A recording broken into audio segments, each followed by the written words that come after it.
Bienvenue sur le podcast du site media24.fr, le média indépendant d'information sur l'économie, l'environnement et les sciences.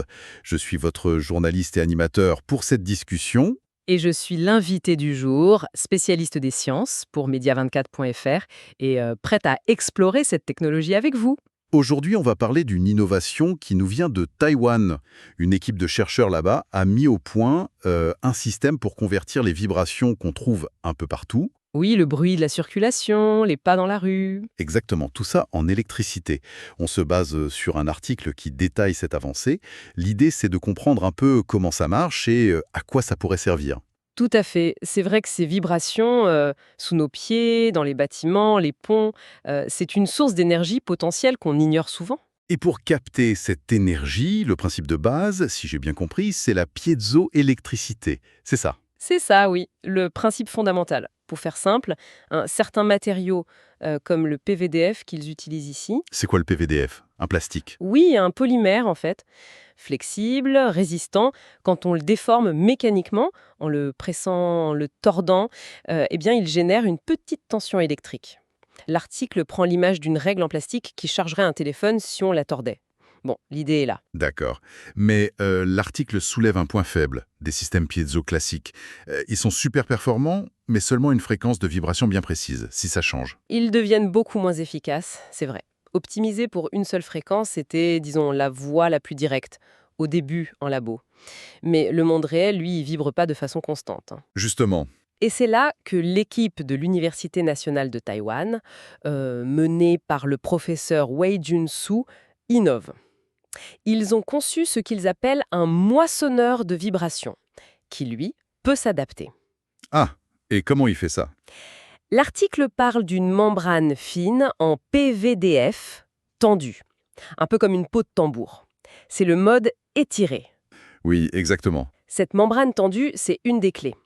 Au lieu d'une plaque rigide qui plie surtout à un endroit, là, la membrane vibre et s'étire sur toute sa surface.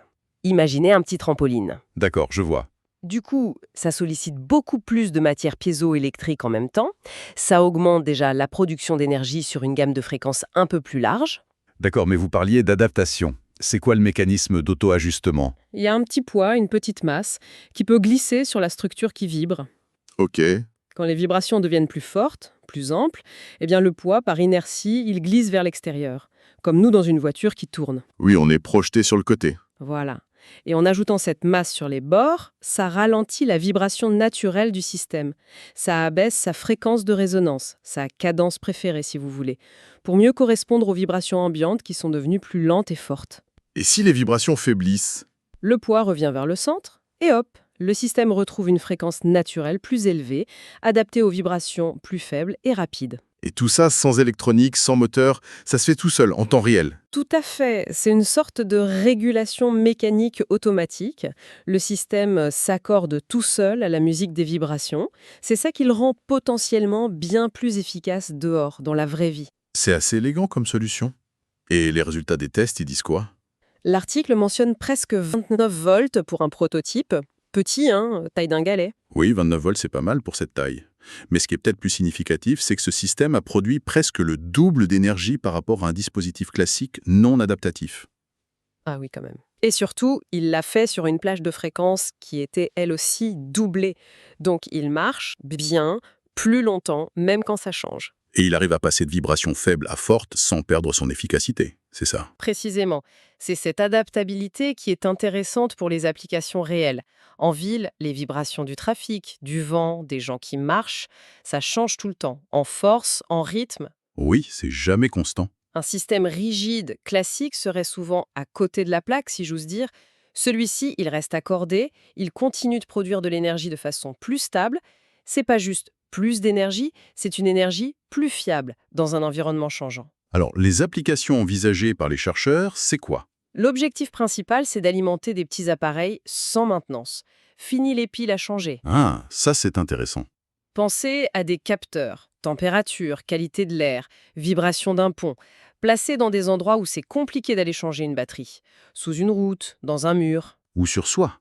Des appareils portables. Des implants médicaux qui pourraient se recharger avec les mouvements du corps. Donc l'idée, c'est vraiment de rendre autonome plein de petits objets connectés en utilisant cette énergie des micro-mouvements qui, aujourd'hui, est juste perdue, groumée. C'est tout à fait ça. Valoriser cette énergie ambiante, diffuse, là où elle se trouve, pour un besoin local. Bon, si on résume, les vibrations autour de nous, c'est de l'énergie potentielle. L'innovation de Taïwan, c'est ce système piézoélectrique qui s'ajuste tout seul avec une membrane tendue et un petit poids mobile. Voilà, et c'est mécanique. Résultat, meilleure production d'énergie sur une plage de fréquence plus large et adaptation automatique. Ça ouvre des portes pour des capteurs, des petits appareils qui n'ont plus besoin de piles. Ce qui est vraiment intéressant, je trouve, c'est cette piste pour capter efficacement des énergies qui sont, par nature, variables et un peu partout. On peut presque imaginer à long terme une sorte de micro-autonomie énergétique où plein de petits systèmes tirent leur énergie directement de leur environnement immédiat de façon durable. Une perspective fascinante. Merci pour votre écoute et retrouvez plus d'actualités sur media24.fr.